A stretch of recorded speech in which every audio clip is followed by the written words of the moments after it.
Hey guys, it's May from Markets with May, and in this video we're going to talk about the news out today that Elon would be using Tesla stock to try to lower the interest rate for Twitter on the Twitter loans. Now this question came from a lot of our paid subscribers of Gurula.net, and there's a lot of confusion on this one. I think part of it may be because of a jargon mistake. Otherwise, this is just a strange situation all around. But the problem and the weirdness of this news flow is the use of the word margin or margin lending in the title. Now in this episode, we are going to talk about what it means to use your stock to get a personal loan, because remember, this is a private company. Elon now owns all of it. So this is a personal line of credit. So we're going to talk about the two types of loans that you can get off of your stock. Then we're going to talk about the one that it probably is versus what it's being reported on in the news. And then we're going to talk about the scenarios of payment, etc., associated with the more likely format, given what was said in the body of most articles versus the headline. But before we get into that, it'd be amazing if you would like, share, comment, and subscribe to my station. That always helps me know what kinds of videos would be interesting to you. Now, let's get into this news and what in the world it might mean. Let's talk about the first item, which are two types of loans that you can take out on your stock. Now, a lot of people don't realize that you can, in fact, take a loan out on any stock that you own or even a whole stock portfolio. It's interesting because the most common way that the news talks about this is usually borrowing on the margin at a stockbroker with the intent to buy other stock, or margin stock lending. But there is another way that people would do it. It's a little bit less common and is far more likely the way that someone like Elon would do it. Now, the second way that you can lend against your stock is to just use it as collateral in a collateralized loan. Now, this is less common, but it's not uncommon.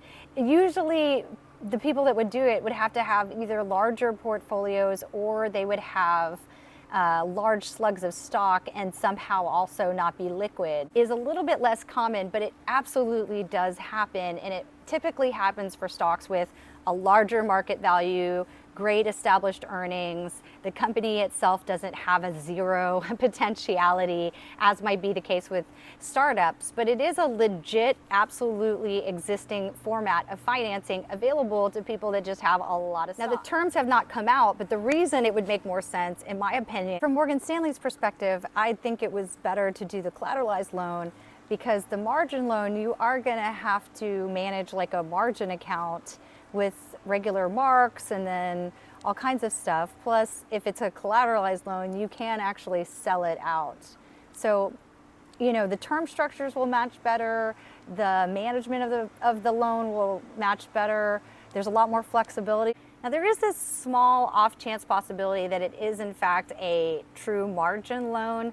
Typically, margin loans are on an exchange with the intention of buying other stocks or securities. In this case, you're actually closing out the debt for Twitter as it currently stands at 11.5% interest rate and posting new debt. Man, if you structured it as a margin loan, it would be weird. Technically, you would just be paying the overnight rate, which is still lower than 11.5 on an annualized basis, but you'd be taking massive mark-to-market risk. Both Elon and Morgan Stanley would. So I'm not sure, but it would be irregular, and maybe there's some special way they're doing it. And unfortunately, this article went from Reuters to every other news agency. I still could be wrong. So the rest of this video is going to make a lot less sense if it turns out what they've decided to do is a margin loan with some really interesting covenants that are just beyond the scope of what I know. The rest of this video, we are going to talk about it as if it's a collateralized loan. So what happens to Tesla shareholders if he gets a collateralized loan? Well, actually, this is a great circumstance if that's what he's able to get off. Number one, it would most likely lower the interest rate, because if you think about it right now, it's just a personal line of credit, and in the re-up, it would be Tesla stock. It will do a number of great things for the Tesla stockholders and for the health of Twitter. First, on the health of Twitter, instead of 11.25%, which is the rate that everybody's talking about, you should have a significantly lower rate. And the way they would calculate that is a hazard rate on Tesla stock after taking the 50% haircut. and so on and so forth. And right now, Morgan Stanley would be getting a decent deal if my valuation work is right. I mean, there's other people that may think differently, but I mean, this is a company that grew earnings 200% last quarter, so even if the growth rate slows dramatically at these valuations, it's not a bad call for Morgan Stanley to use it as collateral. For Tesla shareholders, it would eliminate all of the concern on the selling pressure of the stock, because if it's being posted as collateral, he ain't selling it. Let me just tell you that. So one big seller off the market. Additionally, just because it's posted as collateral doesn't mean that Elon loses the upside for the stock increasing in value. Tesla shareholders would win because the selling pressure on Tesla would go away. Most of the selling pressure has been related to whether or not Elon's going to have to sell more stock to handle whatever's going on at Twitter. So that's actually real positive for the Tesla folks, and also it caps any calculation that you would want to do related to any more fundraising, let's call it, activities on Twitter, because you'll have significantly lowered the interest rate, and also there'll be a term structure associated with that securitized piece of debt. Now let's talk about 4 scenarios that you may want to consider if you're trying to understand what's going on. And the way that I see it, there's really these 4 things. First, what happens if the stock goes up? Second, what happens if the stock goes down? Combined with that, what happens if he pays every single payment? And number 2, what happens if he does not pay or he defaults on the loan? Now, if you're a debt person, you're probably going to call me out on prepayment as well, but since I'm mostly deriving this for equity investors, you know, I'll mention it where it's a little bit relevant to the equity guys. But these 4 options can form a 4-square, classic consulting 4-square. So let me go through each one. Now, the first and best case scenario is that the stock goes up and he does not default on the debt. This is actually a pretty high scenario given the nature of things. It really would mean that in order for him not to pay for the debt, Twitter would have to not just go south, but it would just have to drag all of the money out of him. Depending on what they finally decide upon, he probably could declare bankruptcy and then sell off parts of Twitter since he owns it outright in cash. There's lots of scenarios. So I actually think him paying and the stock price of Tesla going up is a reasonable scenario. As securitize this, it definitely takes the selling pressure off of an Elon-specific large seller in the marketplace, Now, additionally to this, if the stock goes up and he pays every penny and Twitter starts doing really well, such that it's cash flowing and he just wants to pay back this debt, that's also really, really great, because he will have paid some interest rate that's way more reasonable than 11.5%. He will have the upside potentially from Tesla, and you know, Twitter's doing fine at that point off of a better cap structure. Now let's go to the second scenario that a lot of people are worried about. This is him paying the loan correctly, meaning he doesn't miss payments, all that good stuff, but Tesla stock goes down. So the answer is that's also kind of a nothing, because what would happen is the stock, if it traded down, Tesla shareholders are going to have whatever situation they have with that.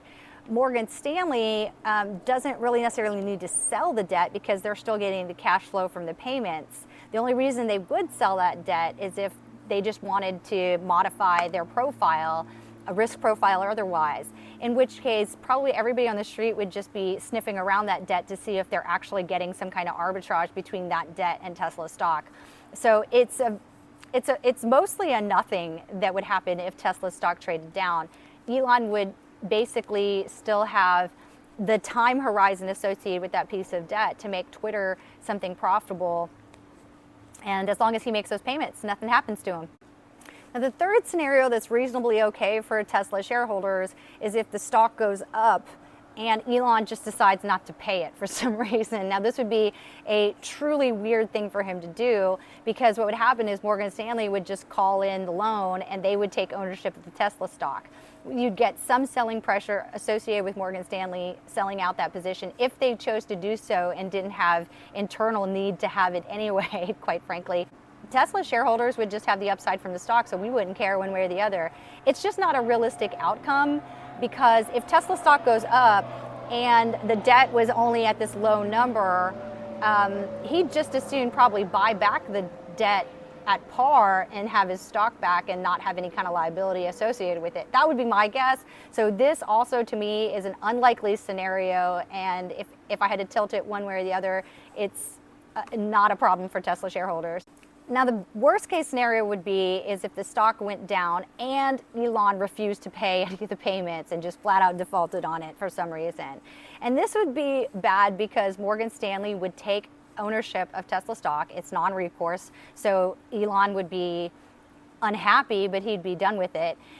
Just like if you didn't pay your mortgage, they take your house and then you're done. You don't owe more after that, unless you took out second loans against it.